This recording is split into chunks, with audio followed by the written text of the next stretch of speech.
and welcome to Finextra's Predict 2022 series. I'm Hannah Wallace, and kindly joining me now to share his predictions for the year ahead is Alistair Brown from EPAM. Alistair, it's lovely to see you again. Thank you for joining us. Very good to see you again after a gap of time. That's right, in person this time as well. And I'm really looking forward to hearing your predictions in the banking space. But I also want to use this opportunity to reflect on maybe some of our past discussions and talk about the disintegration of traditional banking. So I think it's worth talking about what we mean by that, but also highlighting some of the key drivers that have got us to this point so far. So let's start there. Venture capitalists and private equity firms have driven a lot of change in this space already. We're seeing a massive globalisation of that funding process, which is fascinating because every single idea that we could possibly dream up is now being financed within reason. And it's not just coming from Silicon Valley, it's a global phenomenon. That makes it very exciting. It means, though, that the fragmentation of ideation, the fragmentation of innovation is even more a phenomenon now than ever before. It's certainly got us to the point where open banking has become real in Europe, and banking as a service has become real, and so on.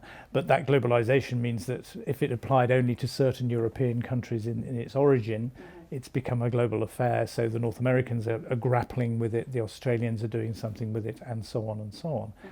So it's a fascinating time. There's a lot of money out there that is enabling companies to get set up and get started and motor through the first 1 or 2 years of their lives. Series A is bigger than ever before, which means that a lot of clever people are going to these spaces. So it's a very interesting time. It picks up on the main trends from 2 years ago, 5 years ago, 10 years ago, and it's going in all sorts of directions. So yeah, interesting times. And the same goes for open banking. A lot of interesting things happening in that space as well, because we've seen a real globalization of open banking that's developed into embedded finance, open finance. So tell me, what trends are you seeing in this space, and what do you predict for this space as well? So as a technology firm, EPAM has focused in on the pay tech elements that are at the core of this revolution.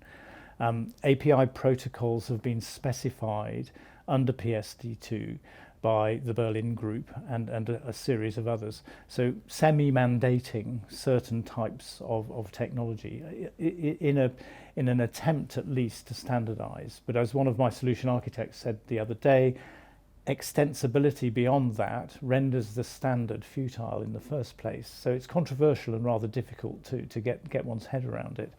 We've focused in on that as a means of kicking off the transformation that it will eventually cause to the business models around it. Suddenly this phenomenon now is being globalized, so the Americans and the Canadians and the Australians, etc., they're all saying, well, okay, that's an API set that may be relevant to a European market, but our market has local characteristics, of course, so they're rewriting all of these things. There are certain very obvious key core functionalities that don't change and don't need to change, and that's all fairly fine and dandy and obvious. Meanwhile, there are peripheral elements that are radically different in some cases.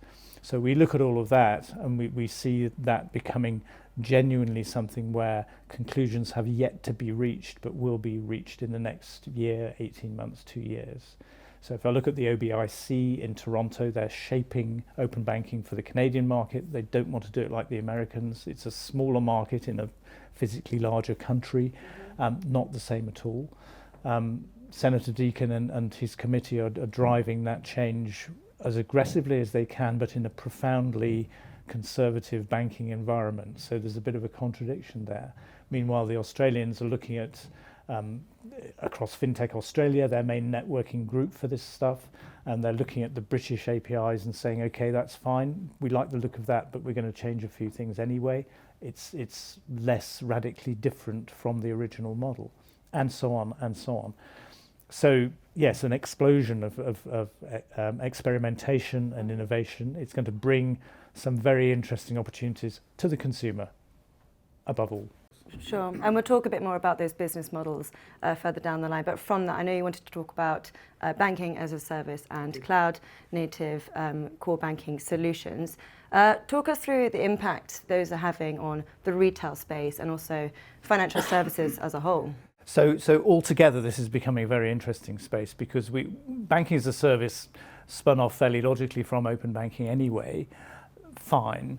But then the core banking technology that's out there was deemed by certain people to be legacy, and therefore they could do better with some sort of cloud native version of it. So there's now a whole slew of companies like Mambu and Thought Machine and Yobota and Vodino and so on that are addressing this space in rather different ways with rather different technologies in some cases. They're looking not only at upgrading financial services organizations in some sort of way, but then they're looking at retail and saying, if we look at what happened with Tesco 10, 15, 18 years ago, interesting, fine. Could they have done better? Absolutely. Is it just a credit card in a supermarket? No, there's a lot more that you can do with it.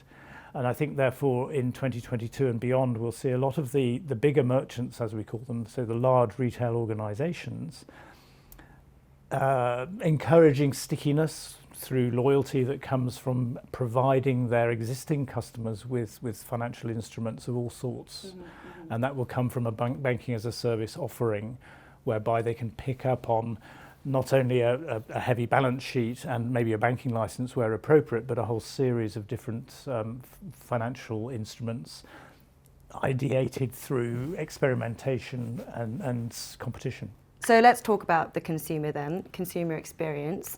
How have we seen the way the consumer make payments change up to date, and where do you see this going? And also, what do you think will be the impact of new offerings such as buy now, pay later and variable recurring payments? What about that? The very idea that the consumer wouldn't be at the centre of all of this is bananas, frankly. But that was the case going back 20, 25 years.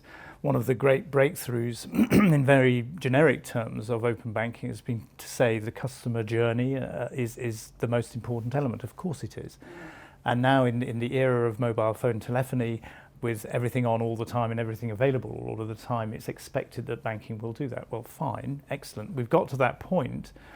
They are now driving requirements in fairly obvious ways, but it's only now really that we've got to the point where we can start to service them properly. Buy now, pay later seems fairly obvious. That's effectively what a credit card was in the old days, but it can be done much more flexibly.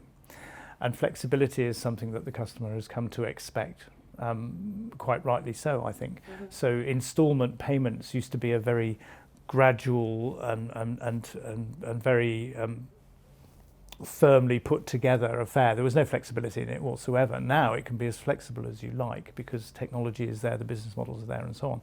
So it's very exciting to be able to say, yes, well, okay, when I do my Christmas shopping, I don't necessarily have to pay for it all at once.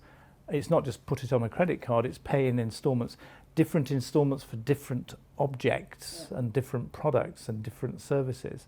So there's a huge array of opportunity for the customer now. That's what we mean by flexibility. And this is becoming real. If one looks at the advertisements in the London Underground at the moment, you can see several companies having a really good push just for the next 2 or 3 weeks of commercial activity. So it's an exciting time. It's really happening now. That's right, and underpinning all of this is the data, which is an incredibly competitive battlefield. So my question then is, who do you think is going to win, if there is a winner? And also, what sort of business models can we expect to see emerge as a result? So a lot of these plays include not 1 or 2 companies, but 3 or 4 across the ecosystem. It's a cluster game, if you like. It's all the more effective because of it, but at the same time, the data is owned by several of those organizations in some cases. So first of all, compliance to data protection becomes a very legally complex area, and we need to be careful. But perhaps more importantly, who owns the data in that combination of organizations creating that set of opportunities is really not clear cut. using the data is one of the most important things that these organisations will want to do. Data monetization is a huge area and becoming huger as time goes on. Therefore, figuring out who owns the data is very important.